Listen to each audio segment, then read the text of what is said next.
Alors je suis heureux, si vous voulez, de fêter ce 150e anniversaire, parce que la façon dont on l'a fait, une façon qu'on a voulu être typique de ce qu'est notre maison. La maison Bernardaud s'est développée et est devenue ce qu'elle est, en restant toujours très proche de la création.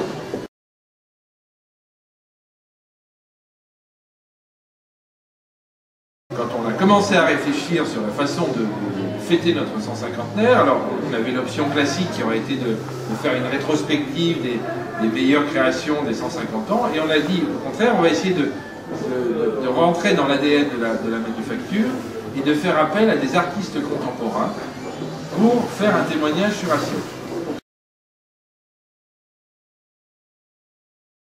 On a réellement fait une collaboration avec ces artistes qui ont expressément créé pour ces assiettes-là. Donc c'est vraiment une œuvre très originale.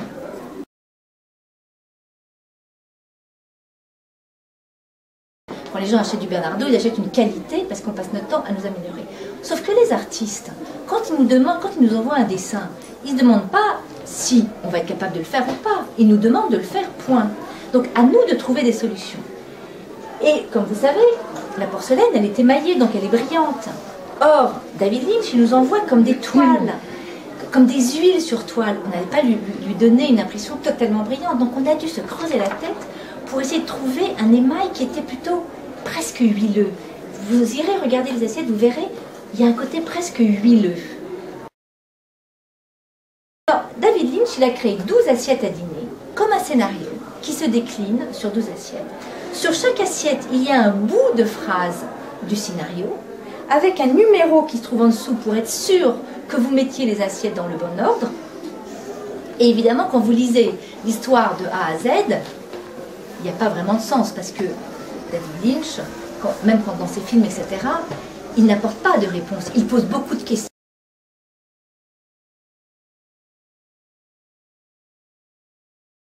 J'avais 30 ans. Un homme m'a contacté pour me dire que nous avions des projets similaires. J'ai accepté de le rencontrer, j'ai toujours peur de rater quelque chose. Son art consistait à demander à des inconnus de coucher avec lui. Pour ma part, n'avais-je pas proposé à des étrangers d'occuper mon lit pour les photographier? Il avait prévu de m'emmener à un barbecue à Neuilly. Toute la soirée, j'ai fait la bonne. J'ai grillé des saucisses, servi, débarrassé. Affairé, le temps passait plus vite. Tard, il m'a déposé devant ma porte, s'est penché vers moi, a cherché mes lèvres. Je l'ai repoussé en disant « Qu'est-ce qui vous fait croire que j'ai envie de vous embrasser ?» On reçoit ce texte. Alors, on se dit, dites donc.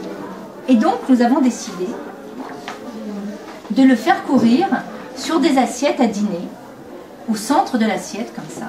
Et comme c'est une artiste internationalement reconnue comme la majorité des artistes, nous avons décidé de faire aussi une version anglaise. Ça vient d'une technique qui s'appelle kintsugi, qui est une technique coréenne du XVIe siècle, qui consistait, une fois que le potier avait ouvert son four et qu'il y avait quelques pièces cassées, malheureusement, après la cuisson qui a duré 24 heures, nous, on fait quoi en France? On jette. En Asie, non. En Asie, qu'est-ce qu'on fait? On répare la pièce avec de l'or et de la laque, de façon à la rendre unique et de façon à la rendre encore plus précieuse. Il a voulu retranscrire cette idée de kintsugi. Et là aussi, si vous cassez une pièce, eh ben, elle est forcément cassée au dos. Donc le dessin que vous voyez là, il est recto verso.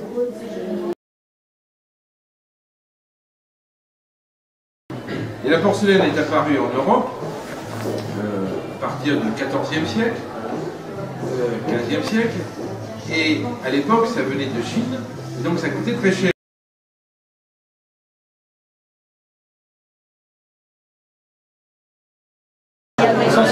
Non, sage non, mais ça va. C'est quoi qu'il y a dans le moule là? C'est de la tomate, je pense. Avec desquelles là? Tomate cœur de bœuf. Raison de minimiser.